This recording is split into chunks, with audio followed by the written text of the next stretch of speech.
Hi everyone, this is Merly and welcome to Gardening in Kentucky YouTube channel. Today I'm going to show you how I stake my tomatoes. Staking your tomatoes has many advantages. One of them is better air circulation, and if there is a better air circulation in your plants will grow healthy because it is less likely that diseases will develop. Also, it will be more difficult for the pests to attack your plants.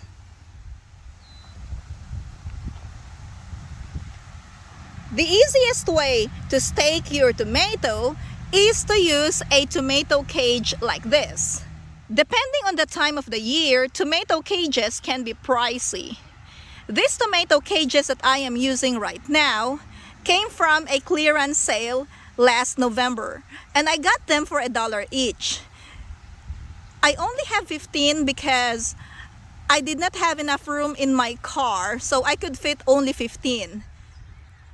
If budget is not an issue for you, you can buy those coated tomato cages. Some are green, red, and who knows what other colors are available. They are probably about $5, maybe $8 each, $10 for the big ones, and the coated ones will last longer than the ones that I have. Because I don't have much budget for staking my tomatoes this year, I'm going to use T-posts and yarn. This is probably not the best looking tomato stake that you will see, but this works for me. Literally since 2015, this is how I stake my tomatoes. Back then I used wooden posts that I got for free. Over time, I bought some T-posts. This one is a little bit over $4 each. This is a 4-foot T-post. So I'm gonna show you how to stake my tomatoes. These are the materials that you need. You're gonna need a T-post. This one is a 4-foot T-post. I usually put 4 of this in a row of 10 tomatoes. So you can add some more if you want to make your staking more sturdy, especially when the plants are already big and they are producing. The fruits are really heavy, so you need a stronger T-post to hold on to the weight of your plant and the fruits. Also, you're gonna be needing yarn or a string. Now, yarn is probably not the best, but this is a cheaper option if you don't have the budget. This is $2.50. I bought this last year. I have used this for 1 season. I'm gonna be using this year, and then maybe next year I'll still have some more. Also, you're gonna need a pair of scissors to cut the yarn, a hammer to put the T-post in the ground. Now, you don't hit the T-post with the hammer directly because this is metal and your hammer will scratch the surface of the T-post. It's going to remove the coating and then your T-post will rust. So in order to avoid that, what I do is I use a piece of wood, I put it on top of the T-post and I hit the wood with a hammer. Okay, so I'm gonna show you how this is done. As you can see, this tomato plant here already has some flowers. The plant is falling over, so it's really important to stake this one to keep this plant off the ground. So it will look like this. We're gonna tie this to our staking so that our plant will be healthier. This plant as well has already fallen over.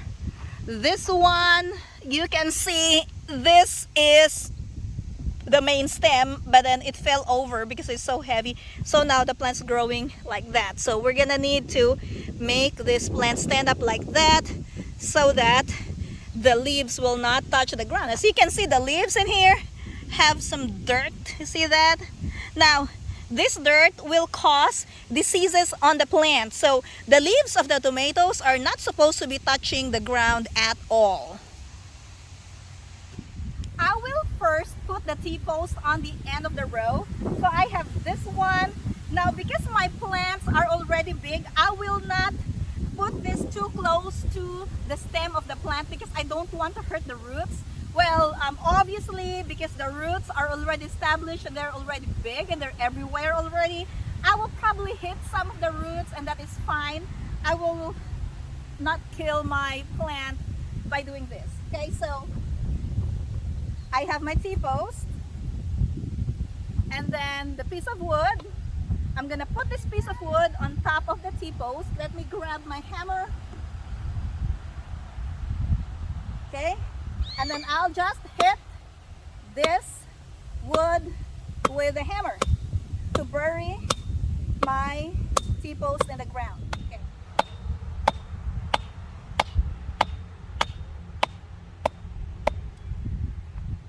So this should be sturdy enough. It barely moves when I push it, so this is good. So now I'm going to put the rest of the T-posts in that row that I started working on, and then I will show you what I'm gonna do next. I had to move my camera under the tree because it's so hot in here right now, and I am using a Samsung Galaxy phone, and for some reasons my video stops whenever it gets too hot.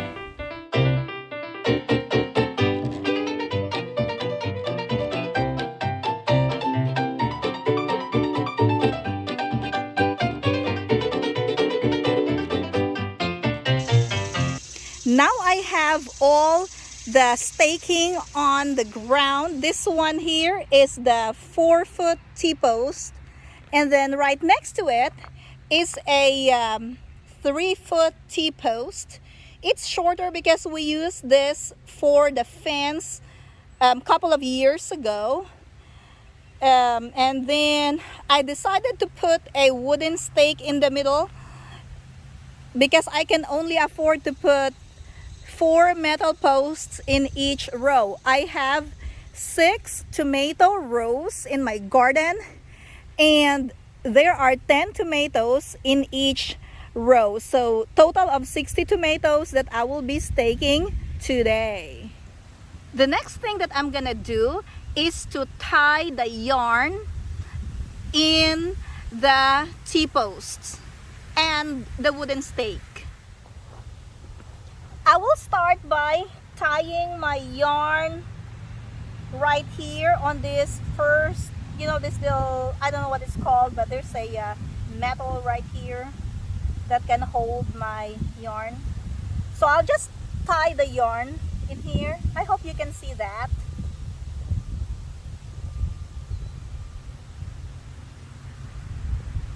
And then I'm going to weave this yarn in the tomato plants.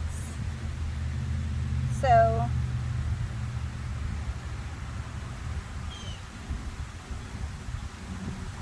this is now supporting the plant, and then I'm gonna go right here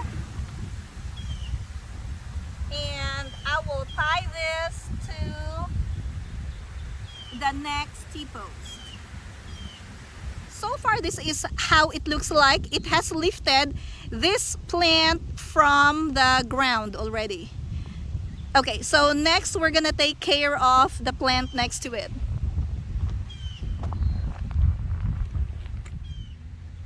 This plant has fallen over in the ground already, so I'm going to run this yarn back to the first T-post, but this time I'm going to weave it around this plant right here. Okay. So it goes on this side, and then I'm gonna weave it into the next plant as well.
plants in my garden, and then I will show you what the tomatoes look like after I get done staking all of them. See you here in a little bit.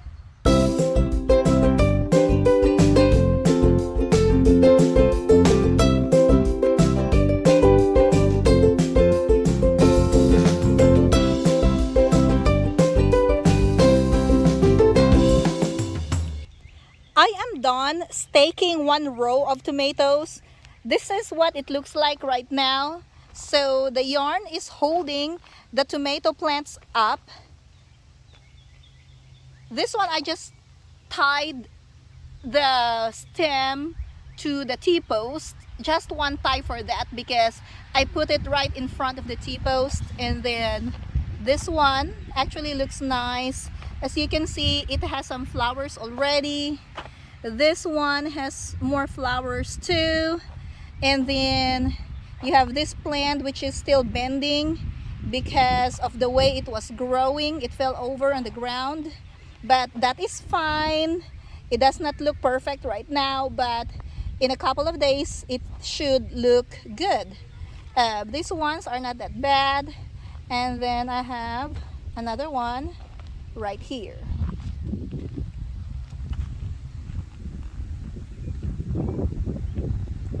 At this point, the yarn goes up to about 1 foot from the ground. It's because the plants are not that tall yet. As these plants grow bigger, I'm going to add more yarn to support my plants. I am finally done staking all my 60 tomatoes. So I'm gonna show you what I did to each row so that you can see more closely how to do this kind of staking. And if you're interested, this is a cheaper option in staking your tomatoes to get them off the ground. This is the first row of tomatoes that I did, and if you notice, I have 4 tomato cages. Now, I am not biased in terms of tomatoes. I just chose to put the cages in the tomatoes that produce bigger fruits. So these are my big beef tomatoes, and the fruits are really big. They're round and big. And so because they produce bigger fruits, I wanted to give them more support. I also added some wooden stakes. So the tomato plant in this row, which is not in a cage, is staked with a wooden stake. So to make the wooden stakes sturdy, I also tied them up with yarn. So they're all tied together, and they're all tied to the T-post on the end of this row. Now let's take a look at the next row. The next row is, I'm not really sure if it's Amish paste. I think it is Amish paste tomatoes or San Marzano. And then one of these rows are the Roma tomatoes. I have beef steak tomatoes. Oh, this might be beef steak. It's too bad that I forgot to list down what they are, like what each row is. And then some of them are mixed up because some of my tomatoes died. I either accidentally killed them with a water hose while I was watering my garden, or they got stepped on by my son or eaten by an animal. So I have the big beef, I have beef steak, Amish paste, San Marzano, Roma, and I am sure that most of the tomatoes in this row are the cherry tomatoes. You can tell that they're cherry because of the leaves. The rest of them, I will just have to wait until the fruits appear so I can determine the variety of the tomato that is growing in that row. I hope you learned something from this video. If you like this video, please give me a thumbs up and subscribe if you haven't already. If you have any questions, please write them down below. Thank you for watching. Happy gardening and have a blessed day. Bye-bye.